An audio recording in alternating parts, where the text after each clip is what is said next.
14, 15, 16, 17, 18, 19, 20, 21, 22, 23, 24, 25, 26, 27, 29, 30, 31, 32, 33, 34.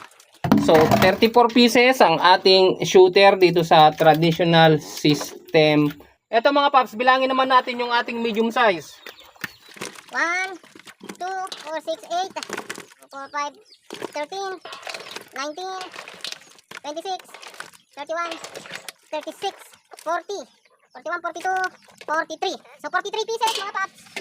So, ito mga paps yung ating medium size. 43 pieces, 5.9.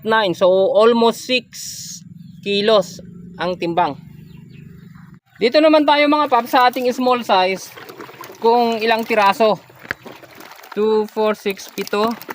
14, 29, 34, 59, 60, 61, 62, 63, 64, 72, 73, 74, 75, 76, 77, So ayan mga paps, 78 ay 6.100.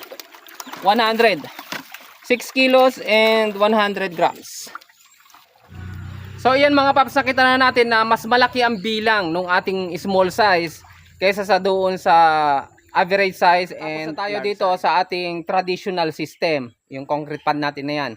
So dito naman tayo sa isa, ayan, dinedrain ko na. Ito naman yung ating nano technology. Disclaimer lang mga paps, kung ano man ang maging resulta ng experiment ko ito ay for demonstration purposes only. Ginagawa ko ito para lang ipakita yung pagkakaiba ng traditional saka yung technology keto farming. Kung may masagasaan man ako, ay pagpasensyaan nyo na. Kung sa tingin nyo mali ako sa ginagawa ko, idemanda na lang ninyo ako. Sasagutin ko na lang kung ano yung kakaso nyo sa akin.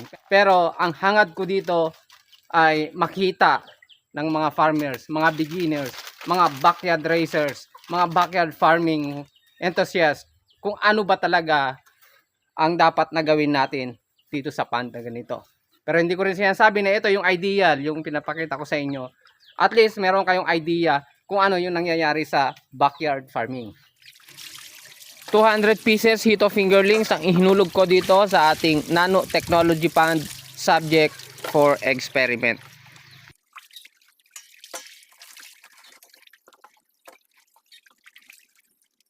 Dito mga paps, kunin na natin yung timbang ng ating small size dito sa nano technology. 9.9, halos 10 kilos na yung timbang ng ating small size dito sa ating nano technology. So yan siya, bilangin natin. 1, 2, 3, 12, 24, 55, 86, 87, 88, 95, 96, 97, 8, 99, 100, 101, 2, 103, 104, 105, 106, 107, 108, 109, 110, 111, 112. So ayan, bali mga paps, ang bilang ng ating small size dito sa nano technology, 112 pieces. Ito naman mga paps, yung ating medium size. Tingnan natin kung ilang kilo at kung ilang piraso. 2, 4, 6, 9, 15, 16, 17, 18, 19, 20, 29, 30, 31, 32, 33, 34, 35, 36, 37, 44, 45, 46, 47, 48, 49, 57, 58, 59. Okay, 60. So 60 pieces ang ating medium size dito sa nano technology. Ang timbang niya ay 9.450 grams. Halos siyam at kalahating kilo. Naman natin ang timbang nung fast grower o yung pinakamalalaki sa kanila. 3, 4. 1, 2, 3, 4. 1 kilo and 40 grams. So ibig sabihin, nalagpasan din natin yung target natin na 5 to 6 pieces per kilo within 2 months. Ito yung malalaki, pero yung iba medyo mas maliliit. Kaya tingnan natin ulit yung iba kung ilang piraso itong fast grower natin. 7, 8, 9, 10, 11, 12, 13, 14. So 14 pieces ang fast grower natin dito sa nanotechnology. Nagtitimbang siya ng 3.2 kilos. Ayan lang yung fast grower natin dito sa nanotechnology. Mga paps, tapos na tayo doon sa count head natin dito sa dalawang butas ng pan natin, which is nanotechnology and traditional system. So itong mga nakuha natin na mga maliliit ay ilalagay ko na doon sa ating mud pond para makahabol naman siya sa paglaki, hindi sila masayang. Ngayon, eto, pagpapatuloy ko pa rin, nandito pa rin yung medium size saka yung large size natin. I-continuous natin till harvest. Tingnan natin kung meron pang mabago sa magiging resulta. Pero sa ngayon, makikita na natin ngayon. Let's go to scorecard. Eto mga paps, yung sinusundan natin na record ng ating dalawang panda experiment, yung ating nano technology saka yung traditional system. Dito nga nung day 1, parehas sila 107 pieces per kilo. Then nung day 13, mas lumamang na yung traditional natin, 57 versus 68. Nung isang buwan sila, nagparehas na sila 23 by 23 pieces per kilo.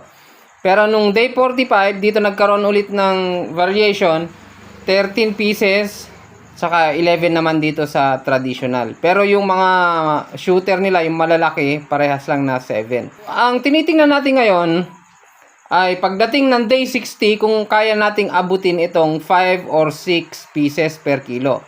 Ngayon, 2 months na, day 60 na, tingnan na natin kung nakuha natin itong target.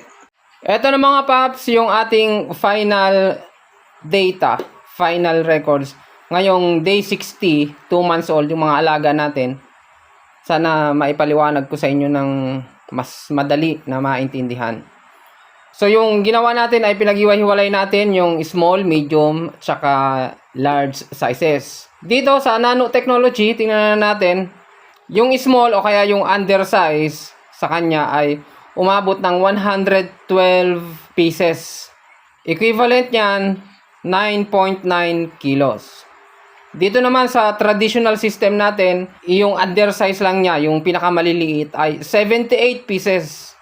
At umabot yan ng 6.1 kilos. Kaya kung titingnan natin yung datos, ang daming maliliit dito sa nanotechnology. Ang laki ng agwat. 112 versus 78 dito sa traditional natin. Eto, tingnan natin yung medium size. Sa nanotechnology, 60 pieces. Ang equivalent yan ng 9.5 kilos. Compare dito sa traditional system natin, ay 43. Umabot yan ng 9.6 kilos. So, kung titingnan natin, mas madami ang medium size dito sa nanotechnology. Mas kokonti dito sa traditional. Pero titingnan natin mga paps, kahit kokonti yung bilang dito sa traditional natin, 43 lang, umabot siya ng 9.6. Samantalang ito nga, 60 pieces, 9.5. So, ibig sabihin, ang layo ng size dito sa medium. At pagdating naman dito sa large size natin, ito yung mga shooter. Ito yung mga malalaki yung pwede na nating ibenta. Na umabot nga yan ng 4 pieces per kilo. Tingnan ninyo, dito sa nanotechnology, 14 lang ang malalaki. Umabot yan ng 3.2 kilos.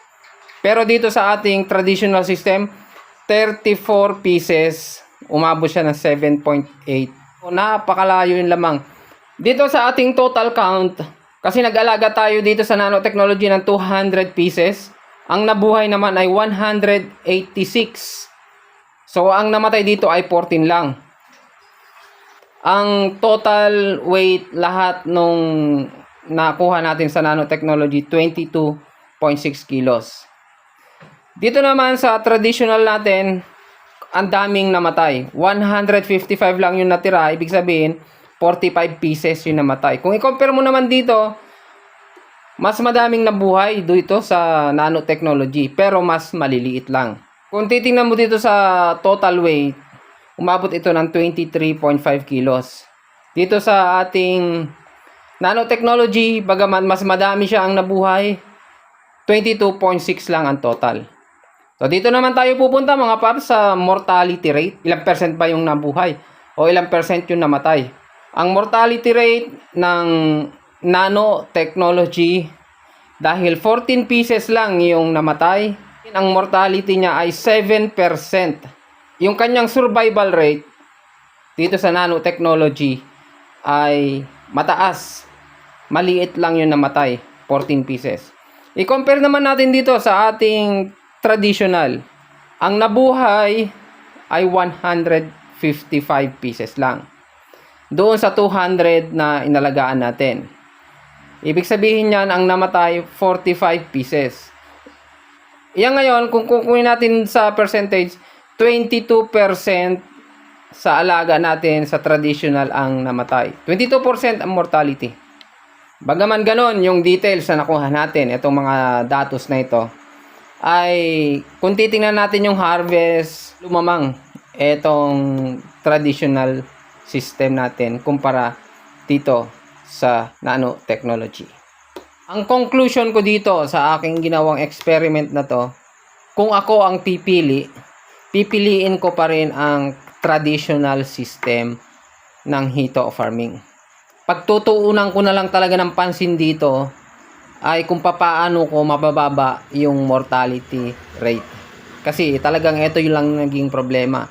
Kasi doon sa growth ay mas lumamang ng malayo etong traditional system natin. Pero sa inyo pa rin mga paps, siguro yung iba kung gusto niyo para mataas yung survival rate nyo, ay siguro paghaluin natin yung sistema na ganito. Yung traditional saka technology, i-adapt na natin na pareho para nang sa ganon ay mas tataas pa yung ating survival rate at mas tataas din ang ating harvest.